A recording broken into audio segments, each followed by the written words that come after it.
Continuar nosso estudo das notas de aula, agora entrando nas notas de aula 9, e o nosso assunto são as funções contínuas, né? Particularmente as funções contínuas em um ponto do seu domínio. Eu sou a professora Cibele Vinagre, da UF e do CEDERJ. Bom, lá no cálculo, a continuidade é estudada, continuidade no ponto, né? É estudada por meio de limite. Então, não é à toa que a definição de função contínua no ponto é muito parecida com a definição de limite. Vamos ver e depois vamos ver quando é que vale aquela relação do cálculo, né? Como é que a gente usa limite para tratar a continuidade no ponto. Olha só, para definir uma função contínua, ela tem que, então eu estou dizendo que ela tem um domínio x. Aí agora, olha, já começou diferente. O ponto x0 em que eu vou falar da continuidade, esse ponto tem que ser um ponto do domínio da função. Lembra que isso não acontecia lá para o limite. E aí, disse que uma função contínua, a função f é contínua em x0, ponto de seu domínio, quando, para cada número real epsilon maior que zero, existe um número real delta maior que zero, tal que para todo x domínio, se a distância de x a x0 é menor que delta, então a distância do f de x ao f de x0 é menor que epsilon. Quais são as diferenças aqui? Primeiro que para definir para usar pela definição, falar de continuidade no ponto, você não tem que falar de ponto de acumulação, mas precisa que o ponto onde a função é contínua precisa elemento do domínio da função. Outra coisa, aqui está dizendo lá no domínio, aqui tinha maior que zero, ou seja, o x não podia ser igual ao x0. E aqui, essa exigência aqui cai. Justo, né? Porque como o x0 está lá no domínio, então o x pode ser igual a x0. E a outra diferença é que aqui, em lugar de ter um limite L, o que aparece nessa parte aqui é a função, o valor da função no ponto x0, que de novo faz sentido por causa dessa condição de o x0 pertencer ao domínio da função. Então, a interpretação, então, está dizendo que para todo epsilon maior que zero, ou seja, para cada vizinhança do x0 que eu pegue, arbitrária, tem que existir uma vizinhança do x0, ou seja, tem que existir um raio, tal que, se o x estiver nessa de vizinhança, todo x nessa vizinhança, inclusive o x igual a x0, o f de x cai dentro dessa vizinhança aqui do f de x0. E aqui, então, está escrito, né? Então, tem bastante semelhança com a definição de limite num ponto. E aqui está escrita a definição usando vizinhança, que vocês também encontram lá nas notas de aula. Então, aqui, para cada epsilon maior que zero, existe um delta maior que zero, tal que para todo ponto do domínio, ponto x de domínio, se x pertence à vizinhança de centro, e aqui eu troquei, né? Fiz bobagem. De centro em x0 e raio delta, então o f de x pertence à vizinhança de centro em f de x0 e raio epsilon, tá? Aquela mesma ideia de domínio, só com as devidas alterações, né? Por causa da definição. Bom, e aí a pergunta que não quer calar é, ora, e aí qual é a relação, por que lá no cálculo, então, se usa limite para tratar de continuidade e não aparece essa definição? Bom, primeiro também lá não aparece a definição de limite, tal como a gente estudou aqui. Mas, para que as duas sejam equivalentes, para você conseguir dizer f é contínua, meu Deus, f é contínua em x0, atenção, em x0 que pertence a x, se somente se limite quando x tende a x0 de f de x igual a f de x0, que é como aparece lá no cálculo, é preciso que o x0 seja não só ponto de acumulação do x, ou não só seja ponto de x, como exigido na definição, mas para você fazer a relação com o limite, é preciso, para falar de limite, precisa que o x0 seja ponto de acumulação do domínio da função. Então, quando o ponto x0, além de pertencer ao domínio da função, for ponto de acumulação do domínio, então, você pode, indistintamente, usar a continuidade no ponto, falar de continuidade do ponto, e falar de limite da função no ponto, sendo igual o valor da função no ponto, né? Limite da função no ponto é igual o valor da função no ponto, né? Bom, mas também uma pergunta que deve estar surgindo é que, mas lá no cálculo não se fala em ponto de acumulação. Sim, porque isso até eu comentei lá na parte de limite. Porque no cálculo, para simplificar a primeira apresentação desses conceitos, ao invés de se tratar de um conjunto qualquer X, trabalha-se com intervalos, né? E nos intervalos, todo ponto é ponto de acumulação. Pode ser até um intervalo fechado, sendo que aí, nesse caso, os extremos, eles vão ser pontos de acumulação à direita e à esquerda, assim também, como só se vai poder falar de limite lateral e também só se vai poder falar continuidade à direita e à esquerda, tá bom? Então, lá no cálculo, como se trabalha com intervalo e não com conjuntos quaisquer, x, como aqui, eles não falam de ponto de acumulação, né? Bom, eu vou fazer mais um exemplo do trabalho com a definição. Já peguei agora com a definição de continuidade. Peguei um exemplo mais delicado, tá? Que também foi trabalhado lá na parte de limite, mas como eu noto, né, que existe bastante dificuldade nesses exemplos de entender o raciocínio, nesses exemplos um pouquinho mais complicadinho, daquele tipo que você tem que escolher, impor uma condição sobre o delta a priori e depois considerar essa definição, eu vou fazer mais um exemplo desse caso, tá bom?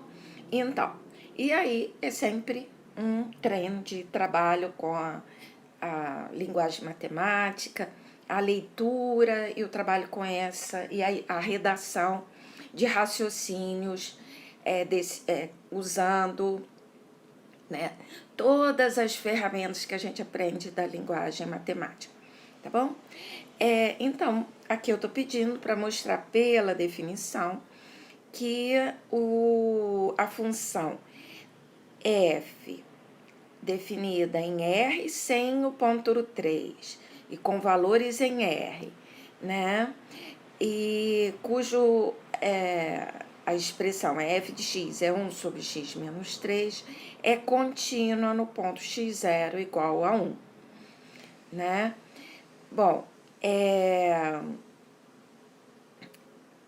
para a gente tratar da continuidade, vai ter que saber qual é o valor de f de 1. Aqui eu já coloquei quem é o domínio, esse daqui é o x, né? Aqui é a expressão, o x0 é 1, né? E quem é o f de 1? Aqui, o f de 1 é quem? Que a gente vai precisar fazer, né? Vai ser 1 sobre 1 menos 3, que vai ser menos 1 meio, certo? Então, vamos lá.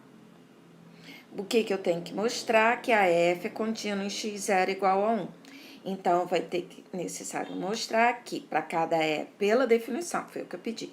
Para cada número real epsilon maior que zero, existe um delta real maior que zero, tal que para todo x do domínio, atenção, agora não se tira, o x pode valer 1, para todo x, se a distância x a 1 é menor que delta, então a distância de 1 sobre x menos 3 menos o f de 1, né, que é esse menos meio, é menor que epsilon. Né? Repara que, então, como sempre, nesse enunciado aqui, né? Para todo epsilon tem que mostrar que vale alguma coisa, não tem jeito. Eu vou começar, seja epsilon maior que zero. Maior que zero, né? E aí, o que eu vou ter que fazer? Achar o delta. Um delta que sirva para todo x nessa situação. Então, o que eu quero fazer? Vou fazer um procedimento algébrico preliminar, tá? Procurando um delta, sendo que esse delta tem que ser maior que zero, tal que para todo x, né? Eu vou colocar aqui para todo x que pertence, só para lembrar quem é o domínio da função, né? Porque como, né, vai aparecer aqui, às vezes a gente precisa ter atenção a isso, né? Porque tá aparecendo no denominador e tudo, tá bom? Então, vamos lá. Como sempre, a gente desenvolve essa parte aqui, buscando uma expressão mais simples, onde eu possa isolar módulo de x menos 1 e multiplicado, né, por constantes, né, poderia ser somado também, mas multiplicados por constantes, e aí sim eu vou comparar com epsilon. Então, vamos lá. O que vai dar 1 sobre x menos 3? Menos... Bom, aqui aí eu já vou colocar direto, né? Isso dá mais meio, né? Aqui. Isso daqui então, resolvendo, não tem que fazer, vai ser 2 mais x menos 3. 2 embaixo no denominador, que multiplica x menos 3. Tá? Aí, fazendo as continhas, isso vai dar... né? Em cima vai ser módulo, né? O módulo quociente, a quociente dos módulos. Em cima vai ficar x, fazendo a conta da x menos 1, já posso separar assim. E embaixo vai ficar 2, mas ali o x menos 3 eu tenho que manter no módulo. Tá? Porque eu não sei o valor de x menos 3. O valor do 2 eu sei.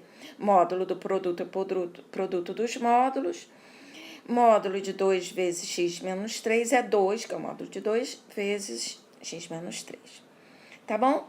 Aí, que bom, já apareceu aquilo que eu queria, que é o módulo de x menos 1, mas aparece aqui no denominador o fator módulo de x menos 3, que aí eu não posso comparar com epsilon, porque o meu delta não pode depender do x, porque o que eu preciso mostrar é exibir um delta que sirva para todo x nessa situação.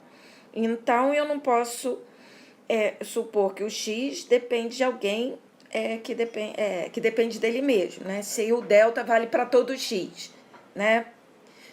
Como o delta vem antes, ele não pode depender de algo que vem depois, que é o X. Bom, aí o que faz? Então, eu preciso avaliar, digamos assim, como comparar módulo de x menos 3 com uma constante. Então, o que a gente faz? A gente, sim, como o delta, eu tenho que achar um delta suficientemente pequeno para que valha essa situação aqui, então o que importa é que ele resolva o meu problema, né? O quão pequeno ele não importa, contanto que ele resolva. Então, por exemplo, eu vou impondo que o módulo de x menos que o delta, né, que o delta seja menor ou igual que 1, né? Isto é, né, que o módulo de x menos 1 seja menor do que 1. Então, eu já fiz uma imposição, uma restrição sobre o módulo de x menos 1. Depois, ao final, eu vou ter que considerar essa restrição, né? E aí, nem sempre eu pego 1, né? Mas, por exemplo, lá no EP7 tem um exercício para mostrar que você tem que prestar atenção, né, na hora de fazer a conta, porque nem sempre o 1 serve, né? Tem que prestar atenção naquilo que você acha. Vamos ver. Então, aí o que eu tenho? Sabendo que o x, né, menos 1 é menor que 1, então isso me diz que menos 1 é menor que x menos 1 é menor do que 1. Só que eu quero que apareça x menos 3 e que eu consiga estabelecer um módulo de x menos 3. Na verdade, eu preciso que apareça módulo de x menos 3. Eu tenho que introduzir o módulo, reintroduzir, porque eu tirei a daqui para cá, e isso é um resultado de módulo, e agora eu tenho que trabalhar para aparecer x menos 3 e depois conseguir falar do módulo de x menos 3. Atenção, boa parte da dificuldade nesse exercício é o trabalho com módulo, tá? Então, vamos lá. Eu quero que apareça x menos 3, aqui eu já tenho x menos 1, eu vou somar menos 2, né? Mais menos 2 em todos os membros. Então, vai ficar menos 1 menos 2 vai dar menos 3, é menor que x menos 3, é menor que menos 1. Então, eu escolher 1, serviu. Quando é que não serviria? Quando por exemplo, se o x menos 3 estivesse entre um valor positivo e entre um valor negativo e um valor positivo, aí não vai dar para dizer quem é o módulo dele. Para essa majoração, essa restrição aqui vai ser boa quando aquele termo que eu preciso majorar, que eu preciso fazer aparecer, que nesse caso aqui é o módulo x menos 3 ou x menos 3, ou ele é todo negativo ou todo positivo, para eu conseguir reintroduzir o módulo.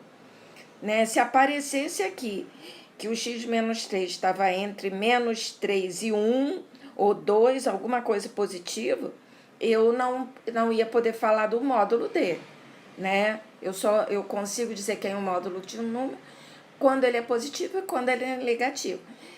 Se ele está entre um positivo e um negativo, aí eu teria que fazer casos, e aí não o procedimento aqui, tá? Então, aqui está ótimo. Então, isso daqui é menor que 0.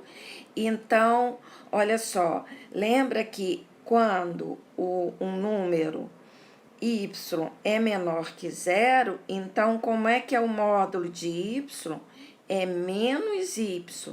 Então, para eu reintroduzir o módulo, eu tenho que fazer aparecer menos y aqui.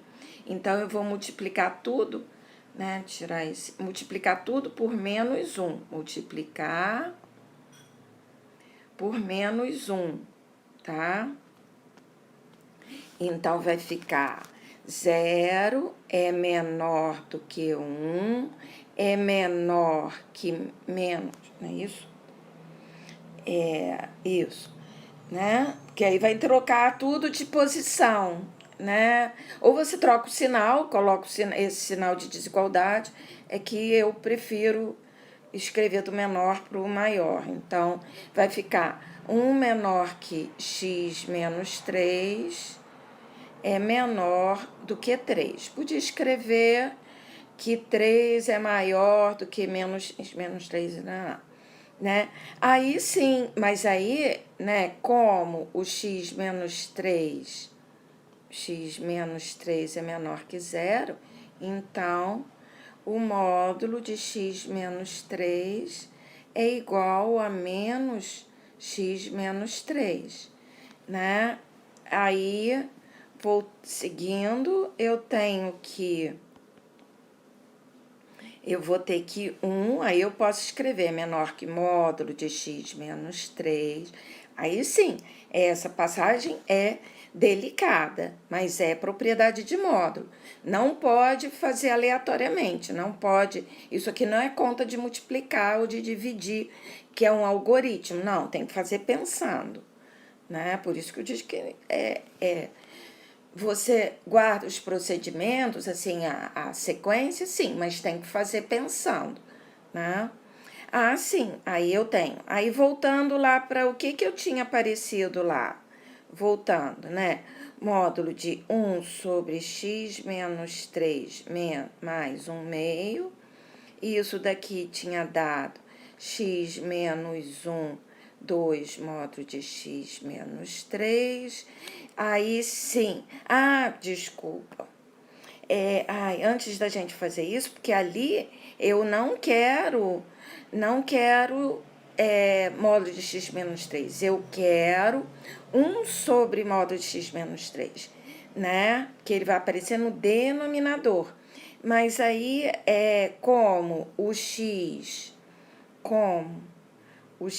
é diferente de 3, né? Isso aqui então é tudo diferente de zero. Então, o que eu vou ter? 1/3 é menor que 1 sobre módulo de x menos 3 é menor do que 1. Aí sim eu posso voltar, desculpa, voltando, né? 1 sobre x menos 3 mais 1 meio é igual a módulo de x menos 1 sobre 2 módulo de x menos 3. Mas aí, essa parte aqui, né, que você pode até, só para entender o que eu vou fazer, pode pensar que é isso daqui, né? Que aqui é sobre 2 e aqui vezes 1 sobre módulo de x menos 3. Mas aí, essa parte aqui é menor que 1. Então, esse produto todo é menor que módulo de x menos 1 sobre 2. Pronto. Só que aqui só tem módulo de x menos 1 e uma constante. E, então, módulo de x menos 1 sobre 2 é menor que epsilon, somente se o módulo de x menos 1 é menor que 2 epsilon, tá? E aí, o que acontece? Então o delta tem que ser, pode ser 2 epsilon ou menor que 2 epsilon. Mas como havia uma restrição do delta ser 1 ou menor que 1, né, menor ou igual que 1, aí a gente toma delta, então como tem que ser menor ou igual que 1, menor ou igual que 2 epsilon, né, a gente tem tomado o valor aqui, a gente toma delta igual ao menor dos dois, o mínimo entre 1 e 2 epsilon, tá? Aí, voltando, aí, tomemos delta igual o mínimo entre 1 e 2 épsilon, né? Aí, agora voltando, o que a gente vai ter que mostrar? Agora tem que mostrar que esse delta, porque aquela parte do procedimento preliminar não é a prova, não aparece na prova. Agora você tem que mostrar que aquele delta ali que você está dizendo que serve, você tem que provar que ele realmente serve. Então, vamos lá. Seja x, né? Como é para todo x, o que eu tenho que mostrar? Eu vim aqui, não falei? Eu tenho que mostrar porque é todo x real diferente de 3, se a distância de x a 1 é menor que aquele delta que eu estou anunciando ali, então essa distância de 1 sobre x menos 3 ao menos meio é menor que epsilon. Como é para todo x, seja um x que pertence ao R menos e é diferente de 3, tal que o módulo de x menos 1 seja menor do que delta. Ó, como delta é um mínimo entre 1 e 2 épsilon, o que eu tenho? X menos 1 é menor do que 1 e x menos 1 é menor que 2 épsilon. Aí, voltando, aí vamos agora provar, então. Eu peguei um x em R diferente de 3, tal que acontece essa condição aqui, agora tem que provar que para esse x vale essa condição toda aqui. Se eu provar para esse x, eu vou provar para todos naquela condição. Então, 1 sobre x menos 3 menos, né, menos meio, agora eu vou escrever tudo direitinho, né? Isso é 1 sobre x menos 3 mais 1 meio, que é igual a, fazendo as continhas, vai ser 2 mais x menos 3 sobre 2 vezes x menos 3. E aqui eu já posso escrever, né, que vai ser módulo de x menos 1, 2 vezes x menos 3, né? Aí agora eu vou chamar essa desigualdade aqui de 1 e essa desigualdade aqui de 2. Então, por 1, o que eu tenho? Que menos 1 é menor que x menos 1 é menor que 1. Logo, né, tem que somando menos 2, né? Menos 3 é menor que x menos 3 é menor que menos 1, que é menor que 0, né? Aí, como? Então, né? Então, o módulo de x menos 3 é igual a menos x menos 3, né? Continuando, o que eu tenho? Que eu vou ter que 0 vai ser menor, né? Eu vou multiplicar tudo aqui por menos 1, né? 0 é menor do que 1, que é menor do que menos. Cuidado, tem que aparecer esse aqui, hein? Tô fazendo uma conta, não tô fazendo aparecer o que eu quero. 3, né? Aí esse daqui é o que eu quero, então o que eu cheguei? Que 1 é menor que módulo de x menos 3 é menor do que 3. Como x é diferente de 3, então, porque eu vou ter que 1 terço é menor, né, que 1 sobre módulo de x menos 3 é menor do que 1, tá? Voltando, o que eu tenho? Que o módulo de 1 sobre x menos 3 menos, né, eu tinha escrito assim, que é igual a modo de x menos 1 sobre 2 vezes, vou escrever assim, né, x menos 3, para ficar bem claro para o meu leitor. Isso daqui é menor, vou botar aqui por 3, né, aqui, aí usando 3 ali, e aquilo é menor do que módulo de x menos 1 sobre 2,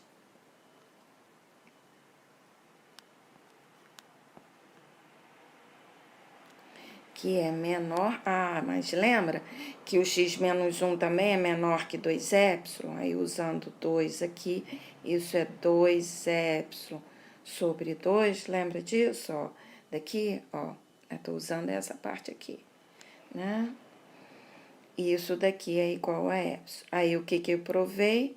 Que para todo x real diferente de 3, se x menos 1 é menor que delta, então, módulo de...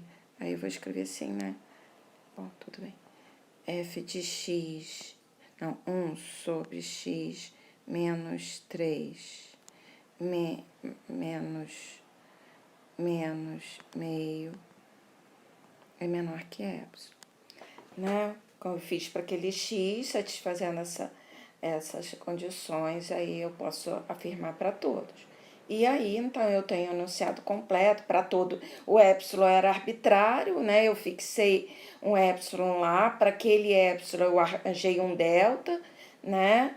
Que foi delta igual ao mínimo entre 1 e 2 epsilon, repara que o delta depende do epsilon, né, tal que vale essa situação. E aí, por definição, a função é contínua, tá bom?